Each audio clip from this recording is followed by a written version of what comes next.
అర్ధరాత్రి ట్రైన్‌లోకి ఒక అమ్మాయి ఎక్కుంటుంది. తన పేరు ప్రియ.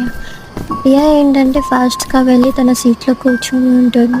అప్పుడేంటంటే తన ఆపోజిట్ సీట్‌లోనే ఇద్దరు వ్యక్తులు అండ్ ఒక లేడీ కూర్చొని ఉంటారు. ఆ లేడీ ఏంటంటే ప్రియాని అలానే చూస్తూ ఉంటుంది. ఆ ఇద్దరు వ్యక్తుల మధ్యలో ఆ లేడీ కూర్చొని ఉంటుంది. అండ్ ప్రియాకి కొంచెం వియర్డ్‌గా అనిపించింది. ఎందుకంటే ఆ లేడీ తనని చాలా విచిత్రంగా చూస్తుంది. అండ్ ఈవెన్ కదలట్లేదు. అండ్ నెక్స్ట్ స్టేషన్‌లోనే ఇంకో అబ్బాయి ఎక్కుతాడు. అండ్ అతను ఎక్కి తన పక్కనే కూర్చుంటాడు. ప్రియా పక్కనే కూర్చొని ప్రియాకేదో చెప్పడానికి ట్రై చేస్తాడు. అండ్ ప్రియా ఏంటి అని వింటుంటే, "నేను చెప్పేది విను. నువ్వు నెక్స్ట్ స్టేషన్‌లో నాతో పాటు దిగు. నన్ను నమ్ము ప్లీజ్. నేను చెప్పేది విను. నాతో దిగిపో" అని ఆ అబ్బాయి చెప్తూ ఉంటాడు. అండ్ ప్రియాకేంటో నమ్మబుద్ధి కాదు. ఏంటి ఇతను ఎవరో ఇతను నాకు తెలీదు. వచ్చి నాకు చెప్తున్నాడు ఏంటి అని కొంచెం అనుకుంటుంది. అండ్ ఇంకా ప్రియా నమ్మేసి తనతో పాటు నెక్స్ట్